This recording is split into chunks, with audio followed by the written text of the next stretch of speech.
আসসালামু আলাইকুম। আজকে আমি যাচ্ছি আমাদের কাছাকাছি গ্রাম মহলন্দিতে জালসা শোনার জন্য। দুপুরবেলায় আমরা স্নান করে আমি আর সাইদুল বের হয়ে গেছি। আমরা এখন যাব প্রথমে আমাদের দিদিদের বাড়ি। আজকে আমার দিদিদের বাড়িতে নেমন্তন্ন আছে, তাই সেখানে আজকে আমাদের খাওয়া দাওয়ার ব্যবস্থা করা হয়েছে। তো আজকে সেখানে খাওয়া দাওয়া করে জালসার মেলা ঘুরবো। তো গ্রামে ঢোকার সময় এখানে দেখতে পেলাম দুপুরবেলাতে অলরেডি মেলা বসতে স্টার্ট করে দিয়েছে। জালসার জন্য এখন অনেক রাস্তাঘাট বন্ধ করে দিয়েছে, সেই জন্য আমাদেরকে মাঠের রাস্তা দিয়ে যেতে হচ্ছে। তবুও আমরা এখানে পানির জন্য নিয়ে যেতে পারলাম না বাইক, সেজন্য বাইকটা রেখে এখানে হেঁটে হেঁটে যাচ্ছিলাম আমার দিদিদের বাড়ি। এখানে এসে দেখলাম আমার ভাই তো অনেক আগে চলে এসেছে আর খাওয়া দাওয়া করে নিয়েছে, সেজন্য আমাদেরকে খাওয়া দাওয়া করার জন্য বলল। খাবার তো অনেক কিছুই দিয়েছিল, সেই জন্য আমরা তাড়াতাড়ি খেতে বসে গেলাম, কারণ খেতে অনেক সময় লাগবে। আর আমার সব থেকে ফেভারিট জিনিসটাও ছিল যেটা মিষ্টি। তো যাই হোক, খাওয়া দাওয়া কমপ্লিট করে আমরা অনেকক্ষণ ধরে গল্প করছিলাম, মজা মাস্তি করছিলাম। তারপরে কিছুক্ষণ পরে ভাত নিয়ে চলে এলো, আর আমরা বললাম যে আমাদের খিদা নেই, তবুও ভাত নিয়ে চলে এলো। আর মাংসটা দেখতে তো হেভি লাগছিল, সেই জন্য আর লোভ সামলাতে পারলাম না, তাড়াতাড়ি করে বসে গেলাম ভাত খেতে। প্রত্যেকটা আমাদের থালাতে বেশি বেশি করে ভাত দিয়ে দিয়েছে, সেই জন্য আমরা তুলে রাখছিলাম যাতে নষ্ট না হয়। কিন্তু কিছুক্ষণ আগে নাস্তা করার পরে আমাদের একদম হাল টাইট হয়েছে, সেই জন্য মনে হচ্ছে যে বেশি করে টানতে পারবো না ভাত। খাওয়া দাওয়া কমপ্লিট করে আমরা এখন বেরিয়ে পড়লাম মেলাতে ঘুরতে যাওয়ার জন্য।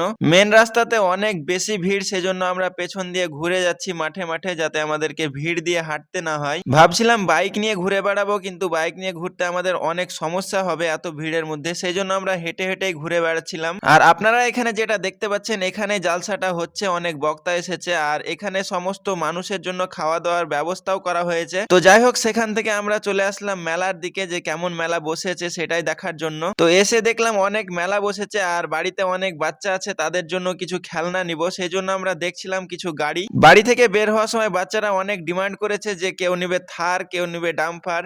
তো সেই জন্য আমরা গাড়িগুলো খুঁজছিলাম, কিন্তু দাম অনেক বেশি বলছিল। আর এখানে অনেকগুলো স্টল বসেছে, সেই জন্য আমরা একটা একটা করে খুঁজে খুঁজে দেখছিলাম যে কোথায় কম দামে পাওয়া যাবে। বাড়িতে প্রত্যেক জনের অনেকগুলো করে গাড়ি আছে, তবুও তারা গাড়ি নিবে যেহেতু জালসা হচ্ছে। তারপর শেষমেশ এখানে এসে 3টে ডাম্পার আর একটা থার নিয়ে বাড়ি চলে আসলাম। তো এখানে এসে আপনারা দেখতেই পাচ্ছেন বাচ্চাদের রিয়াকশন একদম খুবই এক্সাইটেড তারা খেলনা নেওয়ার জন্য, সেজন্য একটা একটা করে তুলে দিলাম তাদের হাতে। আর তারা তো তাদের খেলনা পেয়ে খুবই খুশি ছিল, একদম খুশিতে লাফাচ্ছিল, মেতে উঠছিল তারা। সত্যিই তাদের আনন্দ দেখে আমার খুবই ভালো লাগছিল। কিন্তু কিছুক্ষণ পরে দেখলাম একটা গাড়ির চাকা ভেঙে দিয়েছে। 1 মিনিট হতে না হতে চাকাটা ভেঙে দিয়েছে, তো আমি কোনো মতে ঠিক করে দিলাম চাকাটা। তো যাই হোক, আজকের ব্লগ এতদূর পর্যন্তই। তো ভিডিওটি আপনাদেরকে কেমন লাগলো অবশ্যই কমেন্টে জানান। দেখা হচ্ছে আবার নেক্সট ভিডিওতে।